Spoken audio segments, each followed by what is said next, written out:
Buenos días, muchas gracias a todos. Realmente es un privilegio poder estar aquí y un placer celebrar la vida, celebrar la diversidad biológica y celebrar los primeros 25 años de Conavio. En su programa aparece que yo voy a hablar de nuestro capital natural, lo cual es cierto, pero esto debió haber sido lo que debía aparecer.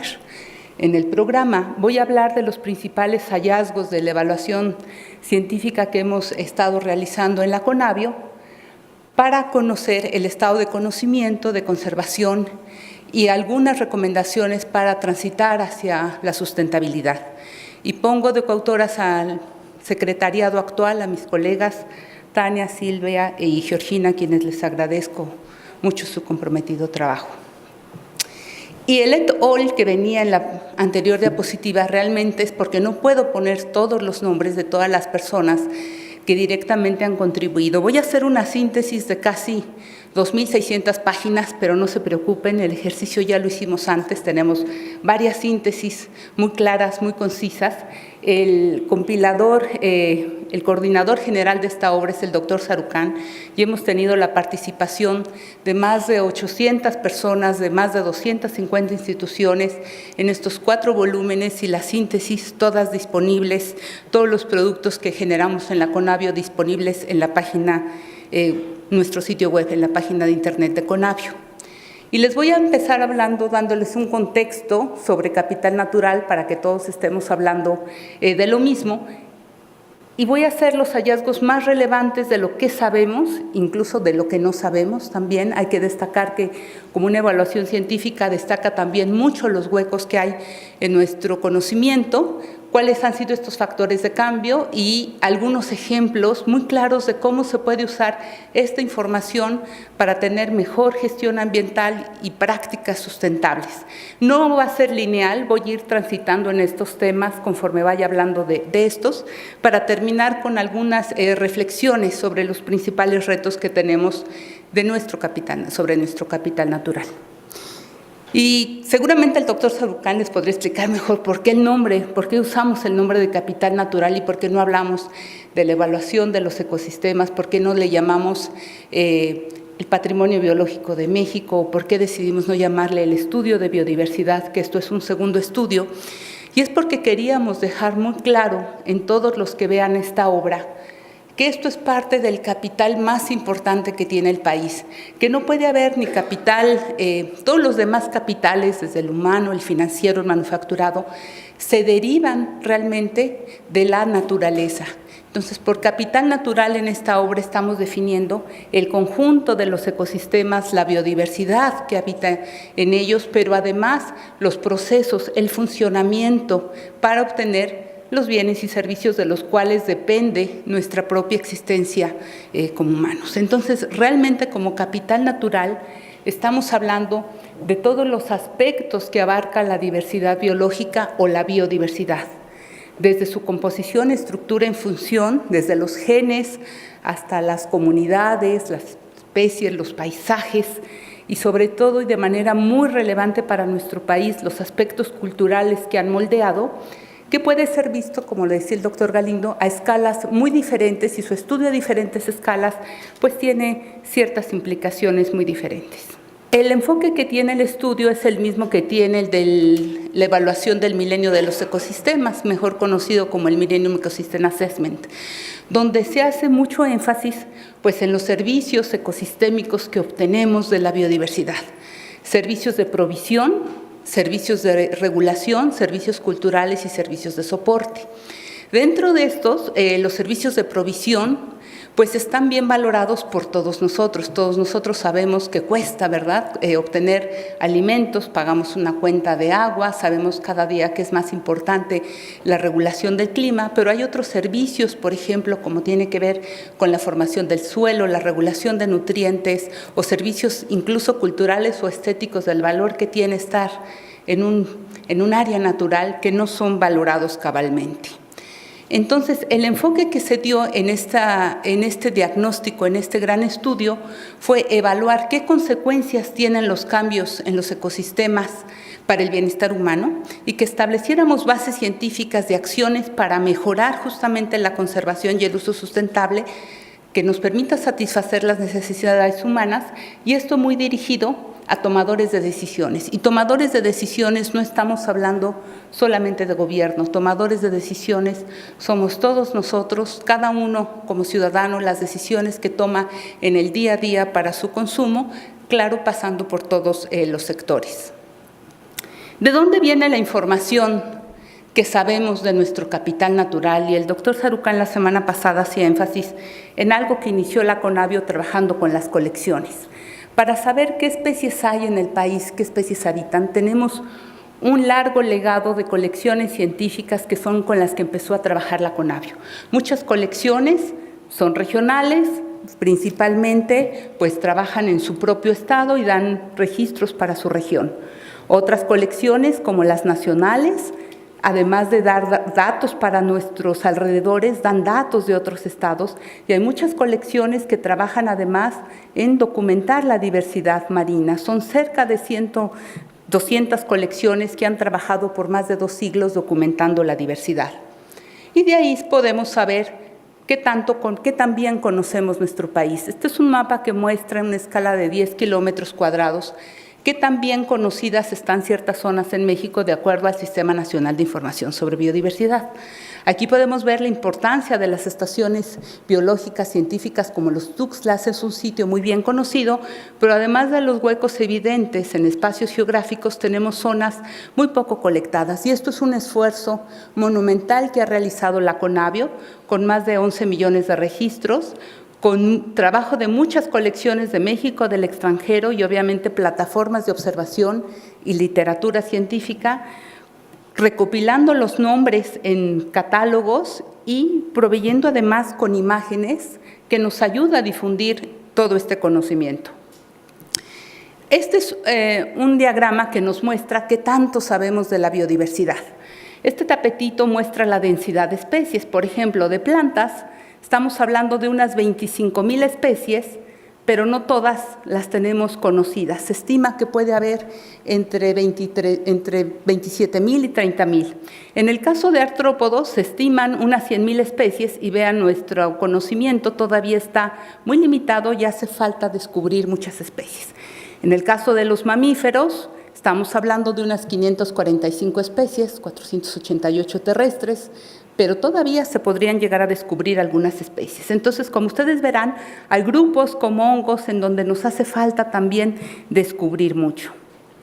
Entonces, ejemplo de esto es que hay en estos grupos, vean, esto es en escala logarítmica, esto tiene órdenes de magnitud diferentes. Si yo lo hiciera, estaríamos viendo la gráfica terminando como por acá, pero la hacemos así reducida en escala logarítmica para que vean que de las especies estimadas todavía nos faltan descubrir muchas. Y eso significa que tenemos que seguir dedicando esfuerzos a documentar la biodiversidad, pero también usar otras técnicas. Quizá para muchos grupos de microorganismos no vamos a estar poniendo nombres científicos, sino vamos a tratar de describirlas con información genética y de otras formas para lograr descubrirlas. No es raro que pues el hombre se sienta más atraído por especies en las que está muy cercanamente, los vertebrados están mucho más trabajados o las plantas de las que depende directamente, pero la diversidad que tiene este planeta y que no se conoce en ningún otro planeta, ahora sí que ni de la galaxia ni de galaxias muy lejanas, está aquí, está en este planeta, está en la Tierra. Y aún así, no sabemos cuántas estamos perdiendo. Tenemos idea de que en los últimos 500 años, evidentemente estamos en un planeta vivo. Los sismos de hace poco nos lo recuerdan. El planeta ha cambiado, ha habido grandes extinciones masivas y la flora y la fauna van cambiando. Nosotros aparecimos al final y en estos últimos 500 años, a una velocidad diferente, hemos logrado llevar a la extinción a muchas especies que cohabitan con nosotros el planeta. Es difícil saber cuándo una especie se ha extinguido para siempre. Tenemos registradas en esta obra, documentadas, 127 extinciones registradas. La mayoría, quizá como un 70%, han ocurrido en islas que son ecosistemas muy vulnerables. Pero hemos perdido para siempre el carpintero imperial, un ave hermosa de 60 centímetros que habitaba aquí en el eje volcánico transversal. La última vez que se le vio, como dice ahí, fue en 1956. El lobo mexicano estaba prácticamente extinto, ya se reintrodujo. Estamos hablando de decenas, apenas decenas de animales que han vuelto al campo y que queremos que vuelvan a habitar ahí, pero la diversidad genética de las especies los hace estar muy vulnerables. Y la vulnerabilidad de las especies no solamente ocurre en las especies silvestres. Ocurre en las especies silvestres. La principal causa de pérdida se debe a la transformación y la pérdida de hábitat. Nuestros primates mexicanos, el mono araña y los monos aulladores, tienen la distribución más norteña de toda su distribución en el neotrópico, y estamos dejándolos en fragmentos, literalmente, muy pequeños de hábitat para sobrevivir.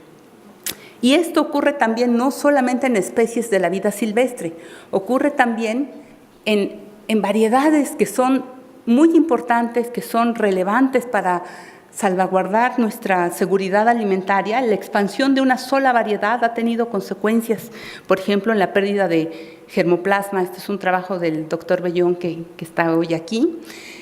Y esto es importante de tenerlo en cuenta porque México es particularmente diverso en lo que podemos llamar ya sea biodiversidad humanizada o agrobiodiversidad, o como le gustan ustedes llamar, pero es de la diversidad de la que dependemos más cercanamente, pues porque es parte de nuestra alimentación, y México es pues centro de diversidad, centro de origen, centro de diversificación, y en este estudio damos recuento de esto para tenerlo muy en cuenta. Esta diversidad evidentemente es producto de la interacción con la diversidad cultural. Este es un mapa que muestra una forma de medir la diversidad cultural, es a través de las lenguas indígenas. Tenemos en la obra un capítulo muy bonito que hizo el doctor Alejandro de Ávila, pero estos análisis son relevantes de saber que esa rica diversidad, más de 190 familias de lenguas y quizá muchas más lenguas o idiomas indígenas, que algunos calculan en más de 800, porque estas son las familias de lenguas, está muy vinculada a la biodiversidad, y no es casualidad que las zonas mejor conservadas en el país se deba a la diversidad, se deba justamente a los territorios y pueblos indígenas. Aquí vemos los tipos de vegetación en los que habitan los pueblos indígenas, y podemos ver la cantidad, por ejemplo, de vegetación natural, sea primaria o secundaria, mantenida, es gracias justamente al manejo que se da en estas zonas, y seguramente en las pláticas más adelante del corredor podremos oír más sobre esto. Bueno, esta diversidad también la podemos ver reflejada en lo que se llaman pues las ecorregiones, que son una forma de agrupar el país de acuerdo a su topografía, a su vegetación, a su fauna también. México es un país que tiene una diversidad de ecorregiones, una diversidad climática enorme. Tenemos casi todos los climas del mundo, excepto, claro, el de los grandes fríos. No tenemos tundra, no tenemos taiga, pero eso hace que la diversidad de ecosistemas en el país sea sorprendente, tanto en el ámbito terrestre, obviamente, una diversidad de ecosistemas también acuáticos, continentales, 50 ríos de gran caudal, más de 6.311 humedales, que aunque en extensión son muy pequeños, son básicos para todas las actividades humanas de las cuales dependemos. Evidentemente hay un gradiente notable de humedad, porque México pues tiene una gran cantidad de proporción de su territorio, es zonas áridas y semiáridas. Y evidentemente también la forma del territorio mismo hace que tengamos una notable diversidad de ecosistemas costeros, más de 11,000 kilómetros de costa, una gran cantidad de ecosistemas marinos, taludes continentales, plataformas continentales, arrecifes coralinos. México conforma parte del arrecife coralino más grande, el arrecife mesoamericano, y esto nos da pues acceso a muchos recursos. El que México tenga una zona exclusiva tan grande que es 1.6 veces más grande que el territorio, y muchas veces no nos imaginamos como un país como marino prácticamente. Se debe a varias de sus islas como Guadalupe, Clarión, que nos ayudan a que se extienda esta zona costera y albergan una diversidad extraordinaria de especies endémicas. Estoy segura que si yo preguntara ahora cuántas islas hay en México, incluso mis colegas de Conavio, no sé cuántos, no contestan los del CIC, sabrían cuántas islas y territorios insulares tenemos, no solo las de ahí, las grandes como Tiburón, Espíritu Santo. Esta es la última cifra que nos da INEGI. 4.111 cuerpos insulares, con cayos, islas, islotes, arrecifes. Vean qué pequeña proporción de territorio, y sin embargo, en esta pequeña proporción de territorio hay una diversidad extraordinaria y nos brindan muchos recursos alrededor de las islas importantes para las pesquerías. Una de las conclusiones de este estudio, pues que todos saben, que lo han leído, es que hablamos de que si bien este patrimonio biológico del que tanto hablamos como país megadiverso por tener esa gran riqueza de especies con una proporción muy alta de endémicas y esta diversidad de endemismos, es que pues no lo hemos usado sabiamente, históricamente la población pues más que depende más directamente de los ecosistemas no se ha beneficiado. Hay una constante degradación de hábitats que obviamente ocurrió más hacia los años 70, pero esta gráfica que está hecha con la última serie del INEGI nos muestra que realmente la mayoría de los fragmentos de selva, vean, de selvas secas o de bosques templados, y podríamos poner aquí todos los tipos de vegetación, son fragmentos muy pequeños, no hay fragmentos grandes. Y esto tiene consecuencias para especies que requieren ámbitos hogareños más amplios. Estamos dejando pues totalmente fraccionado pedacitos del país transformados por acciones de infraestructura, carreteras, etcétera, que pueden tener consecuencias para el funcionamiento de los ecosistemas. Esta es una animación con las series del INEGI de la pérdida de la vegetación, se estima una tercera parte, y aquí pueden ver por diferentes tipos de vegetación, ustedes sí verán, yo no alcanzo a ver, perdón porque esta se quedó en inglés, pero sí se ve que hubo una pérdida notable, ha disminuido efectivamente la tasa de deforestación, pero aunque sea poquito a poco, la tendencia continúa.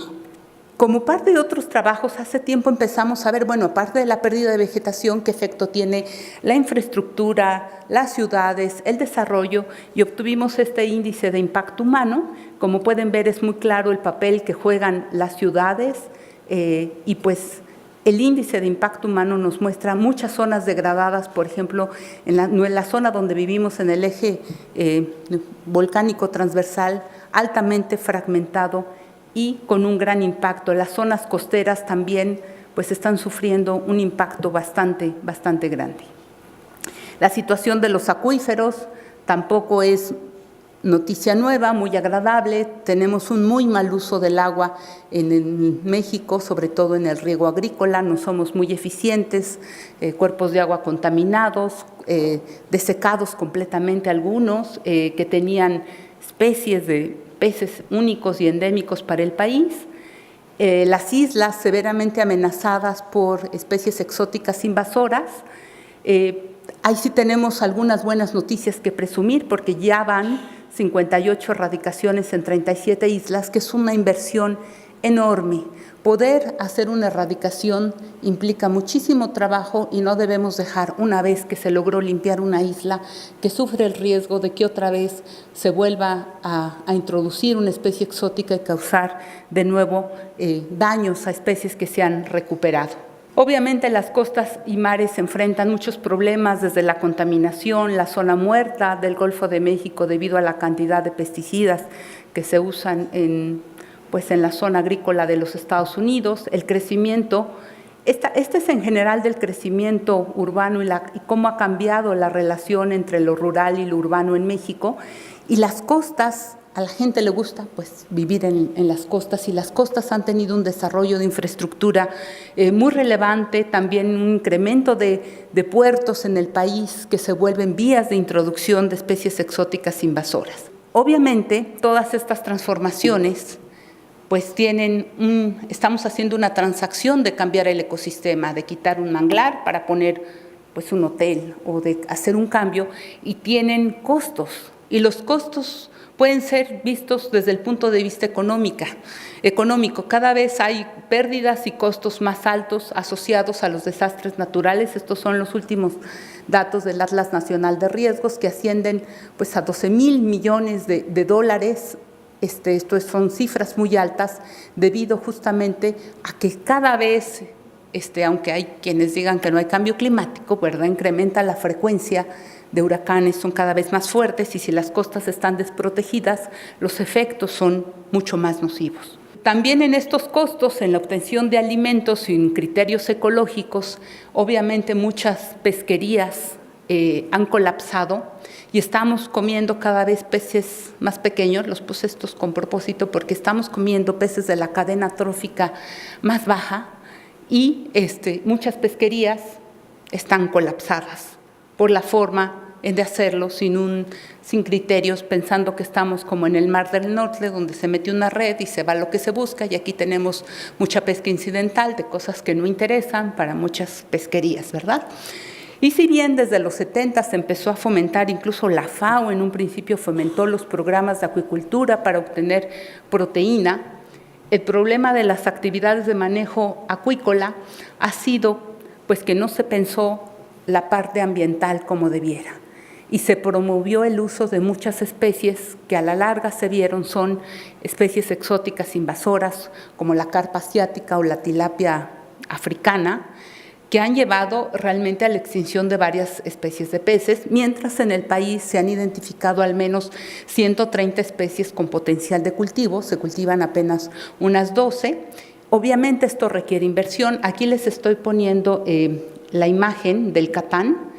No sé cuántos conozcan a este pez de aguas continentales de México, es el pez más grande del país, llega a medir 3 metros. Este es el peje lagarto, para quien no lo conozca, verdadero peje. Este peje es que se come mucho en el sureste. Vean el tamaño comparado con este recurso pesquero que se vino a la extinción justamente por la pesca deportiva, por un exceso de extracción de recursos no regulado. Pero les tengo buenas noticias. Gracias a 10 años de trabajo multidisciplinario en la Universidad Autónoma de Nuevo León, este pez ya puede regresar de nuevo a aguas continentales mexicanos, y ojalá se regule como un recurso pesquero relevante.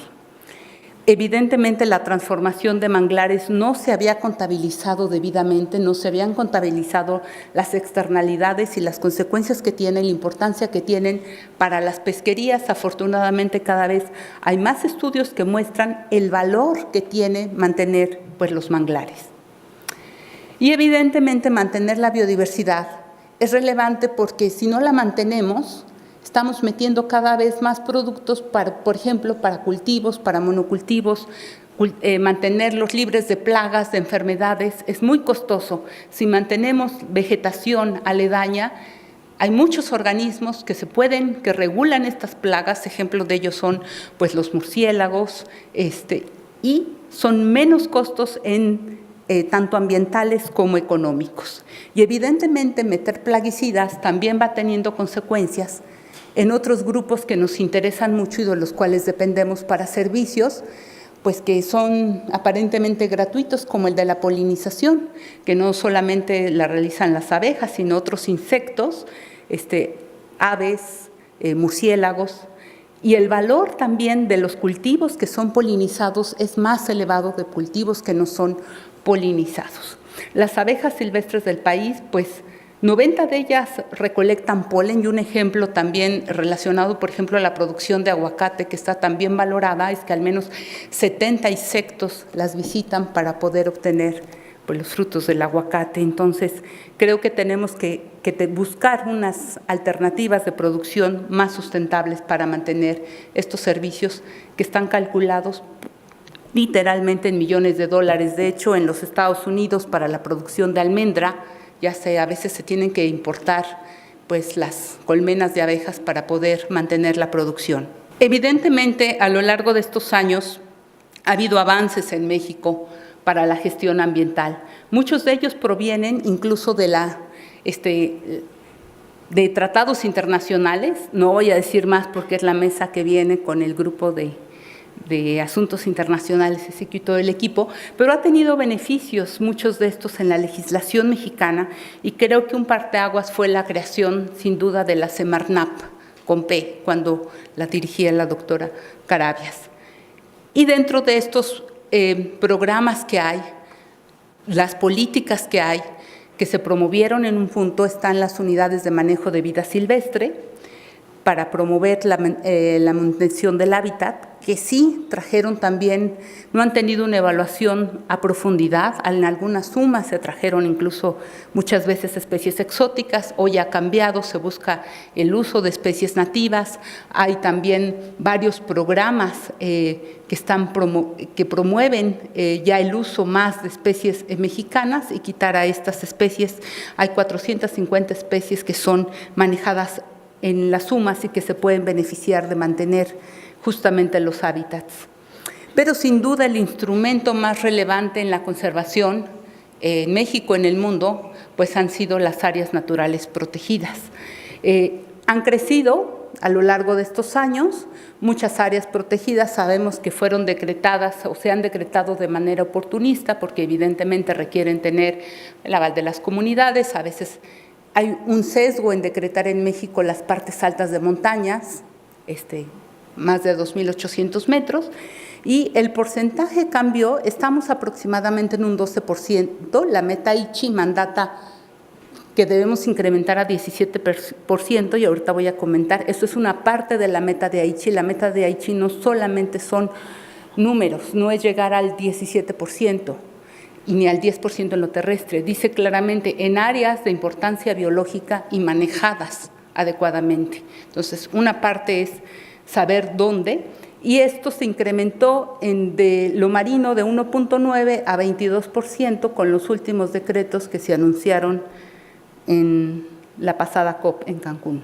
Pero cuando estábamos en el 2004, el programa de trabajo de áreas naturales protegidas, pues mandataba encontrar cuáles eran esas zonas prioritarias. La CONABIO tenía ejercicios que se habían hecho antes con la doctora Arriaga, las regiones prioritarias. Podíamos haber cruzado esto con ANPs, pero teníamos un cuerpo de conocimiento de información compilado por la CONABIO, y decidimos en el marco justamente de Capital Natural de México hacer una evaluación más amplia de las áreas naturales protegidas.